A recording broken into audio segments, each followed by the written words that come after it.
Hello, people. Alright, so here we're gonna start with the course of environmental economics. Alright, and it is going to be a course from A to Z on environmental economics that you need to study either for CSE or Indian Economic Services. You are good to go. Now, in CSE, who the hell studies environment? It's so basic, it's so lame. But no, for CSE or for Indian economics, for IES specifically, if you want to score in your GS paper 3 100 plus marks, I think environmental economics could be the best escape because the resources are very less available in the market. So if you go and if you get well versed with this specific subject, I think you are good to go, girl, in GS paper 3. Sorry, General Economics paper 3. My bad. Alright. Now, what does this course cover? So, it's going to cover a hell lot of things, including the things that I say, and I will be including other things as well. Alright. So first is the valuation of environment. So we're going to study about its theory and practical examples. Second comes green GDP and United Nations methodology of integrated environment, economic methodology, and etc. All right. On the third note, we're going to study pollution regulation and environmental policy design regarding that fact. Fourth of all, we're going to study about resource economics, regarding exhaustible and non-exhaustible or renewable resources. But as simple as it sounds, it has details. Okay, because we are not in the third standard apparently. And the last of all, we're going to study the issues in sustainable development and international efforts. All right. Okay. There's one suggestion that I would like to provide you with is you should always study from the perspective of answer writing. Ki how are you gonna write the answers using this topic? All right, and you should interlink the concept. So from in between, I will be letting you know. I will be telling you that how can you frame these topics in your answers. All right. Okay. So let's say I'll give you an example. So let's say there is a question which comes on market-based institutions. So there are two types of institutions, that is command and control and market-based institutions. If the question comes to describe market-based institutions and you only know the definition, what it is and its type, so what you can do is you can define it first of all in their introduction. Second, you can talk about its works or mechanisms, and which is equivalent to its type. Okay, you can use, and you have to use keywords and vocabulary in between the points, and you have to use the analytical skill for it.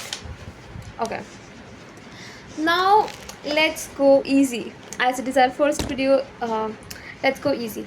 So today we're going to talk about the objectives of environmental economics. Why are we even studying environment?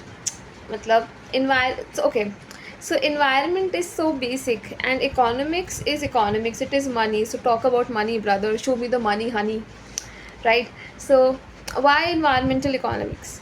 Okay, so here we're going to talk about the impact of in economics or economy on environment. So we had beautiful sea, ocean, and an aesthetic landscape, but now because we are performing an economic activity, so what is the impact of our activities on environment? Okay, now why are we studying that? All right, so let's assume that you are an environmental activist, or let's assume you are a normal person, and if I say I currently live in Delhi, so the AQI of Delhi is 400, let's say. So I am the government, I can take measures and make the AQI 0 in a span of time. So do you want me to do that?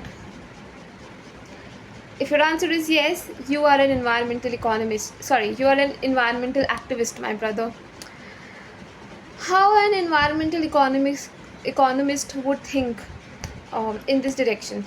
So he would see all the costs that are associated with decreasing the AQI level of Delhi to 0, and all the benefits that the person or the society will be receiving. All right, no doubt we will be in a lot of benefit, but what if we make our AQI to 10 or 15, or let's say supposedly 20, right? And so it will reduce our cost, and if we are getting equivalent benefit, and if we are able to allocate that amount of money in other things, that would increase our benefits to a higher level. I think everybody will have a win-win situation, right? So that's how an environmental economist would think. All right. So here we are not environmental activist, but yes, we are environmental economist. All right. Second objective would be the utility of environment. What satisfaction do we get from the environment, and the contribution to economy of environment, of course. So there are four types of there are four types in utility of environment. One is provisional services, regulatory services, support services, and aesthetic or cultural services. I bet you would be able to relate with the fourth one the best. Okay. So provisional services, provisional, that is the provider. So nature is our provider. So how is the nature our provider or the supplier of goods? Because we get wood, we get timber, we get hundreds and thousands of things from nature, right? So nature is the supplier or the provider. So provisional. Second is regulator. So nature regulates a lot of things, right? It manages, it protects us from a lot of things, like it purifies our water, so it regulates our water standards, it regulates our air standards, and mangrove forests control floods, right, in the Deccan area. Then comes support services, so it also supports and acts in the background, like it plays, and it talks about the long term impact. So it lays thousands of years, millions of thousands of years, or thousands of millions of years, whatever, in soil formation.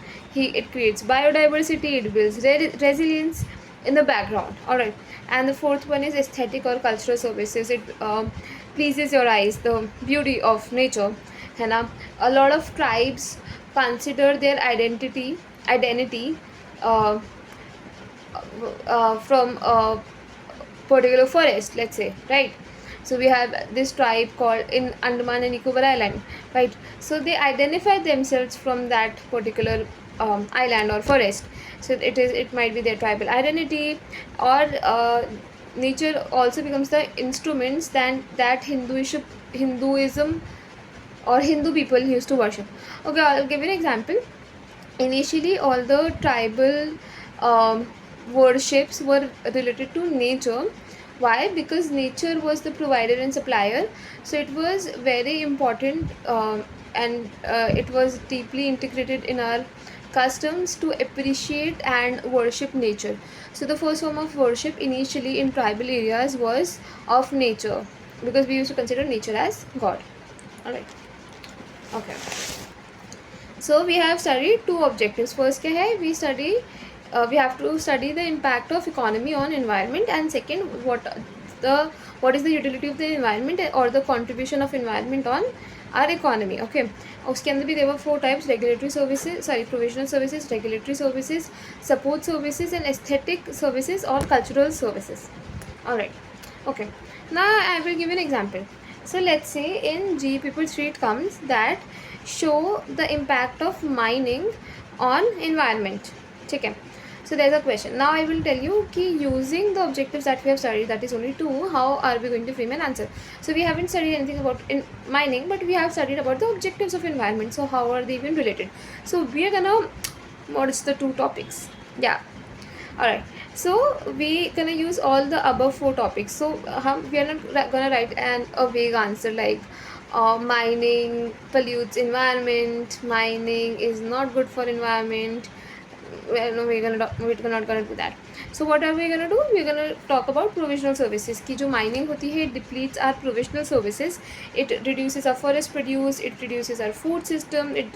Then comes regulatory services. So we can say कि it depletes our groundwater or water level, or it leads to groundwater contamination. It enhances the level of air pollution, and it reduces water purification. All the objectives that we have studied today due to polluted rivers, right? and which leads to landslides and floods. Third, we can talk about support services, that it leads to biodiversity loss, it leads to the loss of soil formation. And then we can talk about cultural impacts, that it leads to carbon emissions, and a lot of tribes lose their identity because the trees and forests are apparently cutting, has been cut a lot, so there is a massive deforestation that has been happening. So deforestation we can use. 2023 में there was a question which was मतलब oil pollution, what is the impact of oil pollution on marine ecosystem? Or in 2019 there was a question that how coastal erosion leads to degrades coastal ecosystem, right? So we can talk about all the policies here. Okay, now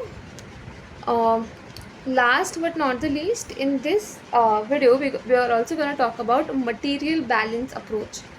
Material and balance, what does it mean? What does it has anything to do with environmental economics? Okay, let's talk about it now. So as the name suggests, material means all the materialistic commodities. And what does balance mean? Maintaining balance between environment and all the materialistic commodities or desires that we might have from the environment, the greed or the need that we have from the environment. Wow, it rhymes. Alright, so here we're going to talk about the linkages between environment and economy. Okay, so in economics, if we talk about economics, environment is viewed as a composite asset that provides us a variety of services. So it does not provide us a single thing. No, it does not. It provides us a hell lot of variety. So it is a composite asset. Alright. And material balance model also depicts us the various linkages between economy and environment. Alright. So I will okay.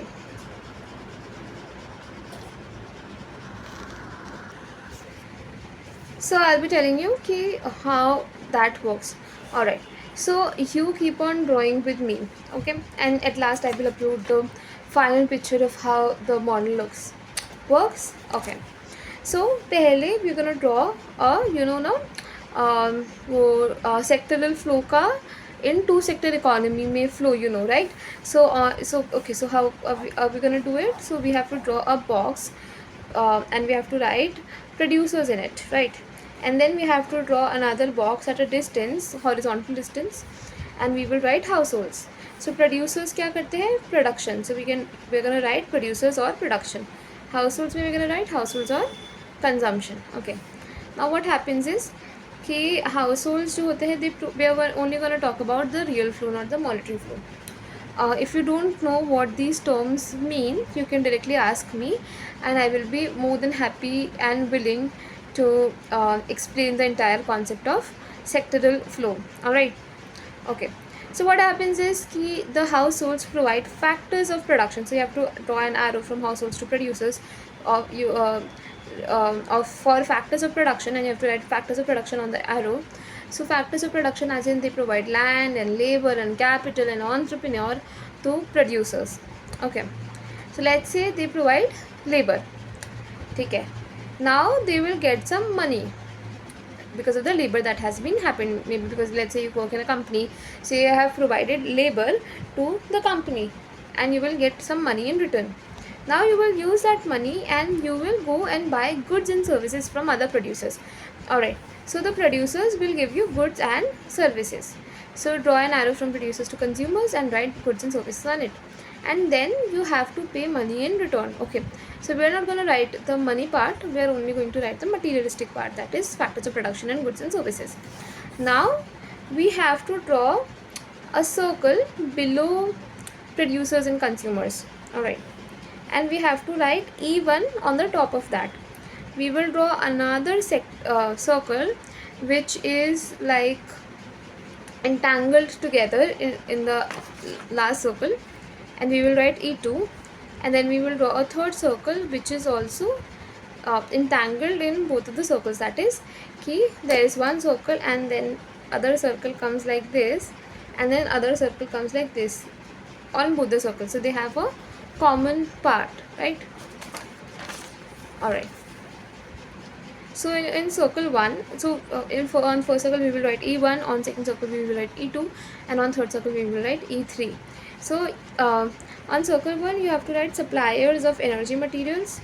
On circle 2 E2 you have to write waste sink. On circle 3 E3 you have to write amenities. And on the part which is common in all the three circles you have to write interdependent. Alright, and you have to draw the entire producer, household, and all the circles inside a box, and you have to label the box as E4, that is life support. Alright, now E1, what is E1? E1 is the suppliers of energy or materials. Now what happens? So E is environment. So environment has three functions, 1, 2 and 3. Mota, right? Vaguely or broadly. Alright, so the environment is the supplier of energy or materials. Alright, so we get timber, wood, things, animal skin, which we should not, but we get a lot of variety from environment, right? And which is taken, appropriated by the producers. So you will draw from an arrow from E1 to producers, because it is appropriated by producers and they are transformed from raw materials to finished goods and services for our consumption. Alright, next we're going to talk about waste sink. So what do we understand by waste sink? So how you dump the waste. So we're going to take an example of Yamuna river, which is in Delhi and in a lot of states, as a matter of fact, but it is very, very dirty. So what has happened is people people sink or dump their wastes in rivers, which is not a good practice, and it should not happen, because we have deteriorated the condition of river to a great extent. So it should not happen. But we used to wash clothes. In earlier times we used to bathe, we used to let our buffaloes take a bath or bathe our buffaloes, and we used to do a lot of things. So we used to dump our industrial waste, right?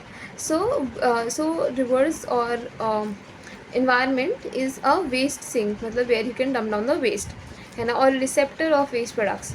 Alright, so natural environment is the ultimate depository of waste products like carbon dioxide, alright, and all the waste which is generated by the economic systems, which are not directly automatically absorbed by the economy. So the waste is released to the environment. So let's say anything that dies, so it does not automatically and on the spot gets absorbed. So what happens is it stays there and lays there for a time period, which is released in the environment. Alright, even if somebody dies or anything happens, so they are not absorbed by the environment. They do get absorbed, but not immediately. So producers and consumers both dump their waste in environment, in wasting. So you have to draw an arrow from producers and consumers, 2 arrows, to waste sink, that is E2. Alright, then E3 comes amenities. Amenities as in it provides amenities to the households. Alright, amenities like basic amenities, wood, timber. So what is the difference between E1 and E3? So E1 is the supplier of energy, it also provides renewable energy, solar energy, wind power. So it also supplies all of that, right, to the producers, only producers. Alright, and amenities is being provided like raw materials and things to consumers for their use. Let's say producers takes the amenity from the environment, so they will be the consumers, they will be considered as the consumers of environment. Make sense? Alright, and all three of them are interdependent on each other. Now we have that in a box, and that box is known as E4, life support, because environment has the fourth function, that is it supports our life. Alright, which is the best function of the environment, without which we could not survive. Alright, so now comes a word which is known as assimilative capacity. Now what is assimilative capacity? So assimilative capacity is the carrying capacity. Let's say I have, related with patience, let's say I have a patience level of 100.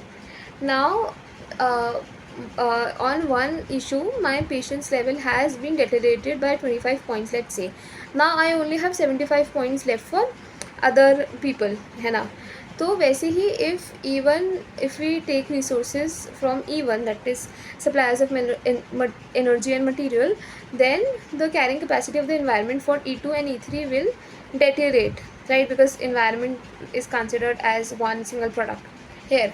Alright, if we take out E2 more, then E1 and E3 will suffer. So that means that environment has a fixed assimilative or carrying capacity. Make sense? Okay. Now what is pollution? What do we understand by pollution? So pollution is the manifestation of exhaustion of this assimilative capacity. Oh my god, it has a lot of keywords, right?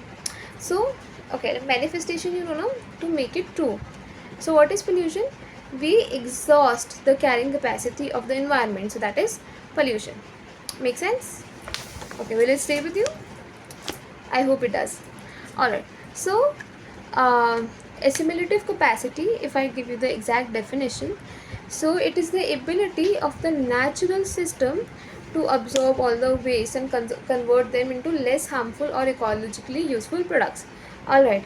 Now, when and it is also a limited resource. So when the waste disposal is higher than the assimilative capacity or the carrying capacity of an environment, it is pollution. Alright, we have dumped a lot of waste. My patience is only 100, but you have but I got so upset that it requires a patience level of let's say 200 or 250 or 350 or let's say 1000 or 10 lakhs, right? So you have decreased or depleted my carrying capacity to 0 and the matter is above my patience level. So that is pollution. Alright. So when a question comes, what is pollution? So you're going to use two definitions. So one is the manifestation of exhaustion of assimilative capacity, and then you can tell that if waste disposal is more than its assimilative capacity of the environment, then it is termed as or coined as pollution. Alright. And then you can also make a box and write what exactly assimilative capacity means. Alright. In GS, CSE, you should not use very economic specific words because they will think that you're trying to outsmart them, and I think you should use neutral words. But in Indian Economic Services or RBI or let's say NET or any paper or any basic economic students, you're free to use as much economic vocabulary as you wish to. Alright. So okay, so I'll give you one thing to remember. So let's say if there is an excessive waste and it depletes the resource or the assets which is provided by the nature, then it yields negative health externalities. Now I think it is self-understood that what externalities mean, and if not, I will be happy to tell you. Okay. Also, nature in amenities, nature provides us aesthetic amenities like for spiritual and educational value. If you have to go and meditate, if you have to go for an educational trip, if you have to go on a trip with our friends and other society. So all the majestic mountains and beaches are a part of E3, that is amenities. Okay. Now the interdependence can also be seen mathematically. So the diagram that you have drawn, uska interdependence can be seen mathematically as well. Now it is also shown mathematically. Now how are we going to do that?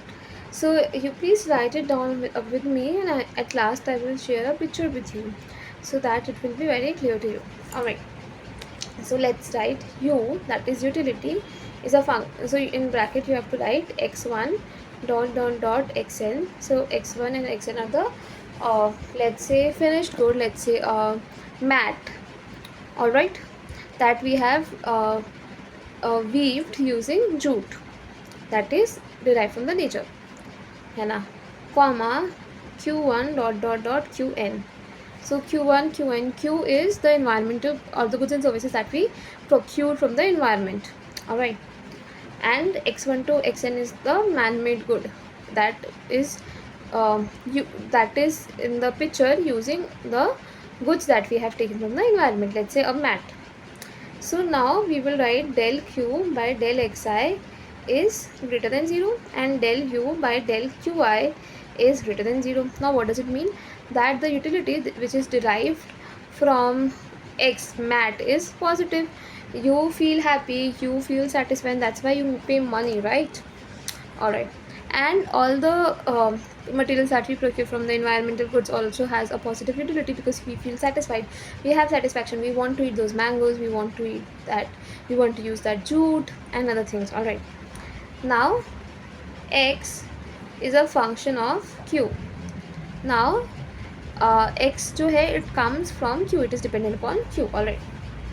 Now del Q by del X is negative. Why? Okay.